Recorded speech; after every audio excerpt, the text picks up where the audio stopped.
మావోయిస్టులకు మరో గట్టి ఎదురుదెబ్బ తగిలింది. ఛత్తీస్గఢ్ సరిహద్దులో జరిగిన ఎన్కౌంటర్లో 12 మంది మావోయిస్టులు హతమయ్యారు.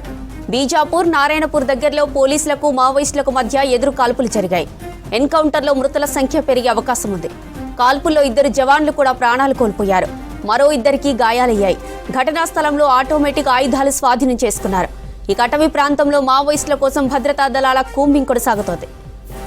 మావోయిస్టులకు మరో గట్టి ఎదురుదెబ్బ తగిలింది. ఛత్తీస్గఢ్ సరిహద్దులో జరిగిన ఎన్కౌంటర్లో 12 మంది మావోయిస్టులు హతమయ్యారు. బీజాపూర్, నారాయణపూర్ దగ్గరలో పోలీసులకు మావోయిస్టులకు మధ్య ఎదురు కాల్పులు జరిగాయి. ఎన్కౌంటర్లో మృతుల సంఖ్య పెరిగే అవకాశం ఉంది. కాల్పుల్లో 2 జవాన్లు కూడా ప్రాణాలు కోల్పోయారు. మరో 2కి గాయాలయ్యాయి. ఘటనా స్థలంలో ఆటోమేటిక్ ఆయుధాలు స్వాధీనం చేసుకున్నారు. అటవీ ప్రాంతంలో మావోయిస్టుల కోసం భద్రతా దళాలు కూంబింగ్ కొనసాగుతోంది. ఇక ఛత్తీస్గఢ్లో ఎన్కౌంటర్కు సంబంధించి మరిన్ని అప్డేట్స్ ధనరాజ్ లైవ్లో అందిస్తారు. ధనరాజ్, ఎన్కౌంటర్ డీటెయిల్స్ ఏంటి? జ్యోతి, ఛత్తీస్గఢ్లోని ఎన్కౌంటర్లో మరో 12 మంది మావోయిస్టులు హతమయ్యారు.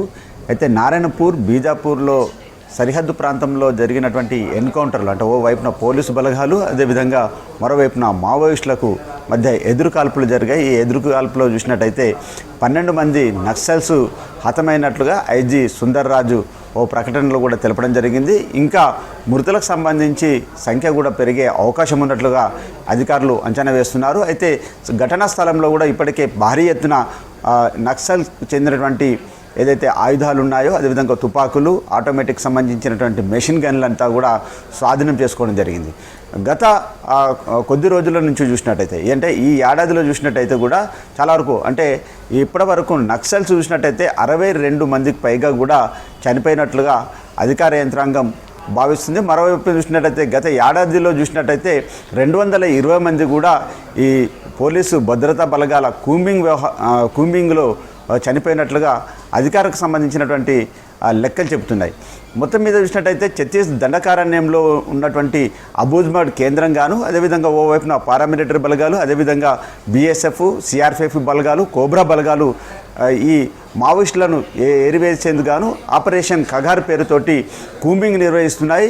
అదేవిధంగా 2026లోగా కూడా మొత్తం దేశవ్యాప్తంగా ఉన్నటువంటి నక్సల్స్ను ఏరివేత దిశగా ఇప్పటికే ఆపరేషన్ కగార్ పేరుతోటి సెంట్రల్ హోమ్ మినిస్టర్ అయినటువంటి అమిత్ షా ఓ ప్రకటన కూడా చేయడం జరిగింది. ఈ క్రమంలోనే మావోయిస్టులకు కంచుకోటగా ఉన్నటువంటి అబూజ్మడ్ కేంద్రంగా ఉన్నటువంటి ఈ నారాయణపూర్, ఛత్తీస్గఢ్కి సంబంధించినటువంటి కొండగాం జిల్లా కావచ్చు, అదేవిధంగా బీజాపూర్ వంటి ప్రాంతాలలో ఈ మావోయిస్టులకు ఒక పెట్టండి కోటగా ఉన్నటువంటి ఈ ప్రాంతాలపైన కూడా పెద్ద ఎత్తున భద్రతా బలగాలు విరుచుకుపడుతున్నాయి.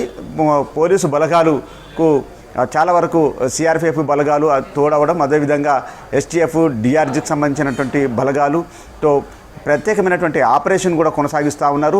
నక్సల్స్ను ఎక్కడికక్కడ ఏరివేసేందుకు గాను పోలీసు బలగాలంతా కూడా విరుచుకుపడుతున్నటువంటి క్రమంలోనే ఇక 12 మంది నక్సల్స్ హతమైనట్లుగా ఐజీ సుందర్ రాజ్ చెప్పడం జరిగింది. మరోవైపున ఇంకా ఈ మృతుల సంఖ్య పెరిగే అవకాశం ఉన్నట్టుగా తెలుస్తూ ఉంది. అయితే ఈ నారాయణపూర్, అదేవిధంగా బీజాపూర్లో ఉన్నటువంటి ప్రాంతాలపైన ప్రత్యేకమైనటువంటి పోలీసు బలగాలంతా కూడా కూంబింగ్ ఆపరేషన్ కొనసాగుతుందంటూ కూడా ఇప్పటికే ఐజీ సుందర్ రాజ్ చెప్పడం జరిగింది. జ్యోతి.